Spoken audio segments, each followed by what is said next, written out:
बच्चों, सो बेटा आगे देखिए, now we will discuss the applications of parallax method. अब इस मेथड की कुछ हमारे पास एप्लीकेशंस भी हैं, किसको हम कहाँ पर यूज कर सकते हैं। तो फर्स्ट इसकी एप्लीकेशन है measurement of distance of a planet far away from the अर्थ। कि अगर इसको हम यूज करते हैं, साइंटिस्ट को इसको यूज करते हैं, किसी भी प्लैनेट का डिस्टेंस मेजर कर लेते हैं वो अर्थ से। तो अर्थ से ये पैरेलैक्स का मेथड लगाकर हम किसी भी प्लैनेट का डिस्टेंस जो है वो अर्थ से मेजर कर सकते हैं। These all are the, you can say that not exact but assumable values होती हैं। इसके एग्जैक्ट वैल्यूज नहीं होती, हाँ पर उसके नियर बाय जरूर होता है।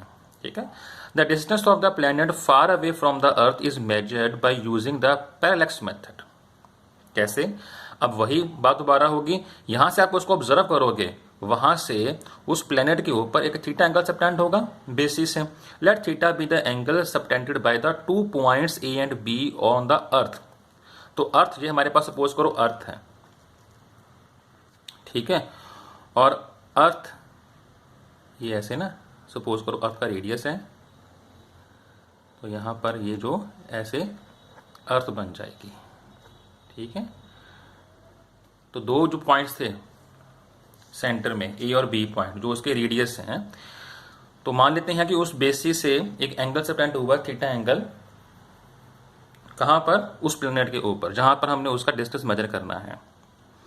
अब देखिए, which separated by the distance B at the planet, और जो प्लैनेट के ऊपर distance of between the 2 points है वो बी है। ये पता है ना बी क्या होता है, इसको बोलते हैं basis, it's called basis. The angle theta is called parallactic angle और पैरेलैक्स एंगल, ये पता है आपको। ठीक है, और जो डिस्टेंस डी है ये हमने फाइंड करना है, मेनली ये फाइंड करना है डिस्टेंस डी, क्योंकि ये डिस्टेंस जो फाइंड करना है हमने from the planet to the earth, नीचे अर्थ है। Now the distance D of the planet from the earth is very large as compare to the distance between the 2 points A and B on the earth. Yes, अब A और B जो distance है, जो basis है, जहां पर आप खड़े होकर उसको ऑब्जर्व करोगे, वो तो डिस्टेंस काफी छोटा है ना, ये distance between the planet and earth से। ऑब्वियस बात है, ये तो बहुत बड़ा डिस्टेंस होगा, कोई प्लैनेट है, स्पेस में है। So we can write A B is equal to B basis which is to be taken as the arc of circle of radius D. Yes बेटा, क्योंकि बेटा पता है हम वैसे ही इस थीटा के सामने जो आर्क बन रही है वो ये आर्क बन रही है अर्थ की, बट हम इस आर्क को कभी नहीं लेते, हम ये जो डिस्टेंस गिवन होता है बेसिस का, हम इसको आर्क मानकर सॉल्व करते हैं। ठीक है, हमेशा आपने इसको आर्क मानना है, अर्थ को आपने आर्क नहीं मारना, क्योंकि उसका डिस्टेंस हमें पता नहीं है, हमें इसका डिस्टेंस पता है बी का, which is to be taken as the arc of circle. तो उसको हम आर्क मान लेते हैं of radius D with P as centre, तो पी सेंटर है उसका। अब देखो, अगर मैं इसको आर्क मानता हूं, ये बन गया इसका रेडियस, ये बन गया सेंटर, तो ये जो आर्क है पूरी घूमकर इसका सर्कल फ्रेम कर देगी। जैसे ये सेंटर है, सपोज करो ये इसका रेडियस है, तो ये क्या बन गया, इसके अराउंड ये सर्कल बन जाएगा। अब अर्थ बहुत बड़ी है, तो इसलिए हम उसके सामने एक जो डिस्टेंस हमारे पास प्लेन डिस्टेंस है, उसी को ही उसकी आर्क मान लेते हैं। अब पता लगा सारा। अब देखिए आगे, so we can write A B is equal to B which is to be taken at the arc of circle of radius D with P as centre. Now we know about the plane angle. अब बेटा यहाँ पर आप जो आपने plane angle सीखा हुआ है पहले, वही फॉर्मूला आप हर बार अप्लाई करना, तो आपका आंसर बनता जाएगा। फॉर्मूला क्या होता है जी प्लेन एंगल का?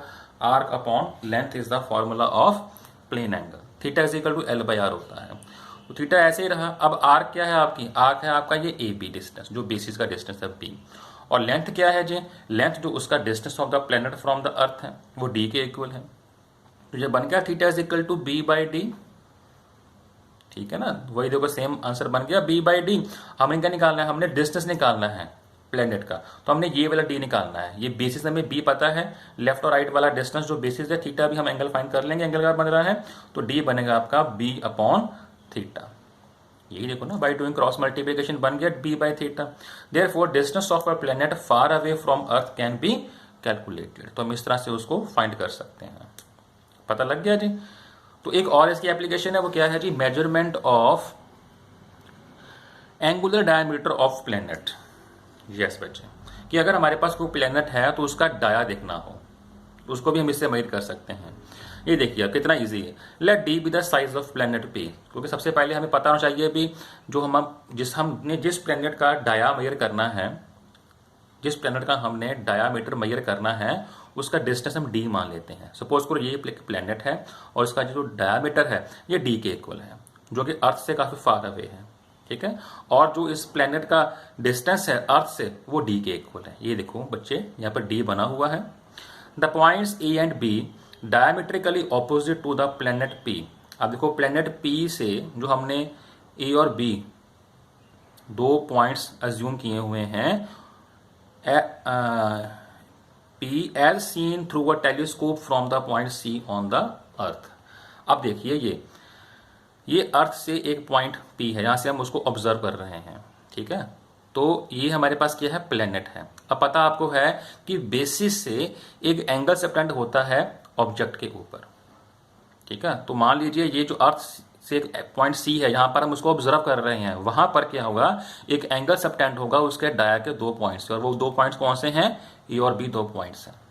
ध्यान से बच्चे देखना है कि हर बार एंगल का कहां से बन रहा है, एंगल बनना है आपका बेसिस से उस ऑब्जर्वर पॉइंट के ऊपर। अब आपका ऑब्जर्वर पॉइंट कहां पर है, अर्थ के ऊपर है। तो जो आप प्लैनेट का डाया चाहते हो मेजर करना, उसका डिस्टेंस क्या है, d।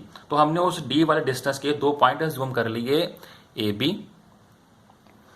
अब जो उसके ए बी पॉइंट्स हैं वहां से बनने वाला एंगल उस सी पॉइंट के ऊपर क्या हो जाएगा, अल्फा एंगल हो जाएगा।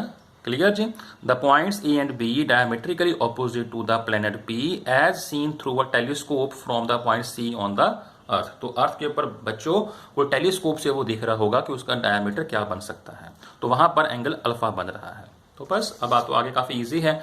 सो द एंगल, यहां इसको थोड़ा पीछे लेकर आते हैं, ये देखिए द एंगल बाय क्या था ये, हाँ, the angle subtended by the two points A and B. अब एंगल किसने बड़ा सबटेंड करना होता है, बेसिस ने। तो बेसिस कहां पर बन रहा था, बेसिस बन रहा है जी हमारा इस प्लैनेट के डायमीटर के ऊपर। तो इसने एंगल सबटेंड किया अल्फा एंगल सी पॉइंट के ऊपर। On the earth is measured, तो उसके हम फॉर्मूला अप्लाई कर दीजिए प्लेन एंगल का, वो क्या होता है, alpha is equal to arc upon length, arc upon length. अब आर्क किसके इक्वल है जी, आर्क है हमारा ए बी के इक्वल, ये रहा आर्क, आर्क हमारा है ए बी के इक्वल जो कि डी के इक्वल है। अपॉन क्या आ जाएगा, अपॉन आएगा distance of the planet from the earth, तो वो डी के इक्वल आ गया, ये रहा डी। तो वहां से हम जो ये डी है ये फाइंड आउट कर सकते हैं, ठीक है। तो डी बनेगा आपका अल्फा इंटू डी, क्योंकि हमने डायमीटर फाइंड करना है, अब हमें डिस्टेंस फाइंड नहीं करना, ये डी फाइंड नहीं करना, ये डी डिस्टेंस है प्लैनेट का अर्थ से, हमने डाया फाइंड करना है। तो डाया बनेगा आपका अल्फा मल्टीप्लाई बाय डी। तो ये बन सकता है आपका linear distance of the planet, ये रहा कि जो प्लैनेट का लीनियर डिस्टेंस है डाया का वो किसके इक्वल है, एंगुलर डायमीटर ऑफ प्लैनेट, जो एक एंगल बन रहा है अल्फा एंगल जो सबटेंड हुआ है, मल्टीप्लाई क्या है, distance of planet from the अर्थ, जो डी उसका डिस्टेंस है, ठीक है। यानी कि ये हमने जो एक्सप्रेशन है उसको इस फॉर्म में लिख देना है।